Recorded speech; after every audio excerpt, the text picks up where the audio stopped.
ሰላም ጤና ይስጥልኝ ውድ ታዳሚያን እንደምንሰንብታችኋል። እንግዲህ ዛሬ እንደተለመደው አበይትና ትኩስ ዜናዎችን ይዤላችሁ ቀርቤያለሁ። በቅድሚያ ርዕሶችን ላሰማችሁ። ከዜናዎቹ ጋር ዳዊት ጀግኔ ነኝ።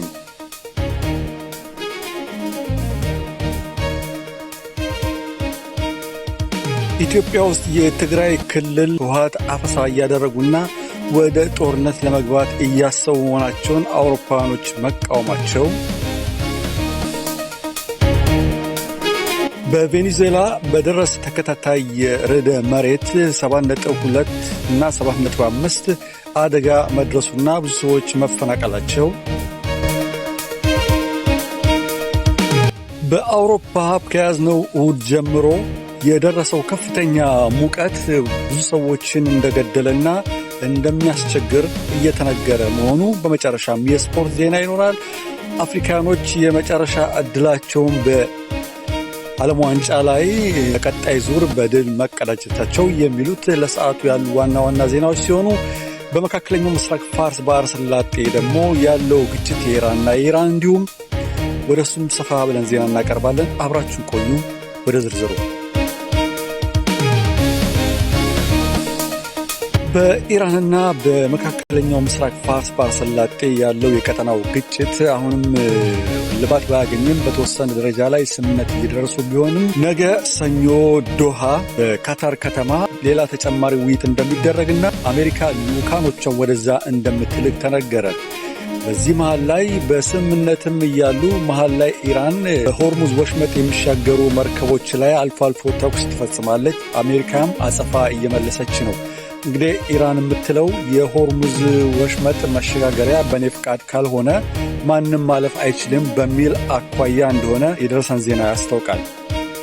እንግዲህ ኢራን አሁንም ኃላፊነቱን እሷ በመውሰድ ለደህንነት መርከቦችም ሆነ ለማንኛውም ጉዳይ ከኔ ፍቃድ መወሰድ አለበት ስትል በሀሳቧ እንደጸናች ትገኛለች። ሆኖም ግን አሜሪካን አላስደሰታትም ጉዳይ። ለዚህም ጉዳይም ጭምር ይሆናል ወደ ዶሃ ካታር ውስጥ ነገ ሰኞ ጁን 30 ቀን ለውይይት የሚቀርቡት። ቀጣይ ዜናችን ደግሞ በኢትዮጵያ በትግራይ ክልል ውስጥ ያለው የእርስ በርስ ግጭት እንደቀጠለ ሲሆን የህወሓት ቡድኖች አፈሳ እያደረጉና ወጣቶችን ወደ ጦር እንዲገቡ ግፊት እያደረጉና ጫና እያደረጉ በመሆናቸው የአውሮፓ ህብረት መቃወሙን ገልጿል። ይህ በእንዲህ እንዳለ የአሜሪካ ኤምባሲ ለህወሓት ቡድኖች ወይም ደግሞ ድርጅቶች ቪዛ መከልከሉን አስታወቀ። ህወሓት ይህን በተመለከተ ተቃውሞውን በማሰማት ይህ ተገቢ አይደለም በማለት የህወሓት አባሎች ገልጸዋል። ሆነም ቀረም ግን በትግራይ ውስጥ ያለው አፈሳ አሁንም እንደቀጠለ ነው። ከኢትዮጵያ ጋር ጦርነት ድጋሚ ሊኖር ይችላል የሚል ስጋት አለ። የፕሪቶሪያውን ስምምነትም የሚጥስ ነው ሲሉ የአሜሪካ ኤምባሲ በማስጠንቀቅ ጉዳዩን በትኩረት መመልከትና ህወሓቶች ከዚህ ጉዳይ እንዲቆጠቡ በማስጠንቀቅ ነበረ የአሜሪካ ኤምባሲ ቪዛን የከለከለው። በቬኔዙዌላ ባለፈው ሳምንት ሮብ ጀምሮ እስከ ዛሬ ድረስ ያለው የመሬት ርዕደት ያደረሰው ጉዳት ከፍተኛ ነው። እስካሁን ድረስ 10,000 የሚሆኑ ሰዎች የደረሱበት አይታወቅም። ወደ 11 የሚሆኑ ሰዎች ከፍርስራሽ ውስጥ መውጣታቸው ተገልጿል። ከ1,000 በላይ የሚሆኑ የቬኔዙዌላ ነዋሪዎችም አደጋው ምክንያት ሕይወታቸው እንዳለፈ የደረሰ መረጃ ያስታውቃል። አሜሪካና እንዲሁም ሌሎች የአውሮፓ ሀገሮች እርዳታቸውን ወደ ቬኔዙዌላ እያጓጓዙ ይገኛል። ሆኖም ቀረም ግን ርዕደ መሬቱ ያደረሰው አደጋ በተከታታይ መጀመሪያ 7.5 ከዛም 7.2 በማለት በተከታታይ የደረሰው ርዕደ መሬት ነው የሰዎችን ሕይወት ሊቀጥፍ የቻለው። በዚህ ርዕደ መሬት ከ10,000 በላይ ሰዎችም መጥፋታቸውን የገለጸ ሲሆን የሟቾችን ቁጥር ከ1,000 በላይ እንደሆነ የደረሰ መረጃ ያስታውቃል። በአውሮፓ ጀርመን፣ ፖላንድና ቼክ ሪፐብሊክን በያዝነው ሳምንት እሁድን ጨምሮ የደረሰው ከፍተኛ የበጋ ሙቀት 41.1 ዲግሪ ሴንቲግሬድ በመድረስ ከ1300 በላይ ሰዎች የሞቱ እንደሆነ ተነግሯል። ይህ ሙቀት ከባለፈው ዓመት እጥፍ እንደጨመረና በተከታታይ በሁለት ቀን ውስጥ የደረሰው የሙቀት መጠን ሰዎችን ሕይወታቸውን እንዲያልፍ እያደረገ ነው። በአውሮፓ የተሰሩ ቤቶች ሙቀትን መቆጣጠር የማይችልና ለአደጋ የሚያጋልጥ እንደሆነ የደረሰ መረጃ ያስታውቃል። ጀርመንም ፖላንድም እንዲሁም ቼክ በደረሰባቸው ከፍተኛ 41 ዲግሪ ሴንቲግሬድ የሙቀት መጠን የሟቾች ቁጥር እየጨመረ ይገኛል። ሙቀቱ አሁንም ቢሆን በመጠኑ ቢቀንስም በዚህ የበጋ ወራት ላይ ትምህርት ቤቶችም ተዘግተዋል። ሰዎችም ብዙ እንቅስቃሴ ውጭ እንደማያደርጉ የደረሰ መረጃ ያስታውቃል። የዚህ ሙቀት መጠን በመካከለኛው ምስራቅ ፋርስ ባህረ ሰላጤ እስራኤልም ቢሆን ከፍተኛ ሙቀት ይገኛል። አንዳንድ ጊዜ በተለይ መሃል ሀገር ላይ ከ35 ዲግሪ እስከ 40 ዲግሪ ሴንቲግሬድ ይደርሳል።